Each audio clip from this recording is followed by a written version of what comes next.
Hi, it's Scott with OrganiLock, September 3rd, 2021, and want to update you at 4 weeks on this sand test of ours, where we're applying AgRehab. Originally was to prove that we could grow something in it. Now we're wanting to show you that you can actually convert sand to soil rapidly. So you can imagine the ramifications of something like that. So 4 weeks ago, we planted across these 3 containers, changed our configurations a little bit. We got a plant to grow here. The way we did these, it was a little aggressive, so we burned some seeds. We replanted everything at 3 weeks. So the squash across the front, these 2 corns, I went ahead and left the 4-week corn that made it through here. We're at 3 weeks. So what I want to show you though is to do what we're doing here, to make life in soil, you have to actually have microbes. And if you're going to have microbes, you have to feed them, and that's always the missing component. So that's what we make here. This is the AgRehab. This is microbe food.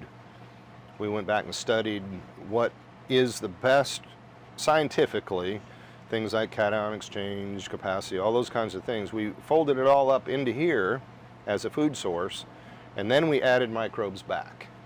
So there are 9 beneficial microbes added to this product that's now down in the sand, and you can see that it is transforming.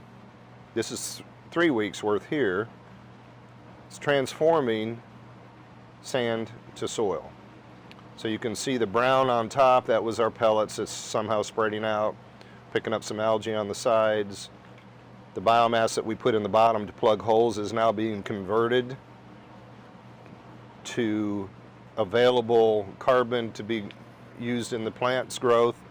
But what I really want to point out too is while we're making this, which is all organic and feeding the soil, if you were using synthetics, like you would buy at the store, like a 10-10-10, it will not do this. It will not feed the microbes. It won't help break down the biomass.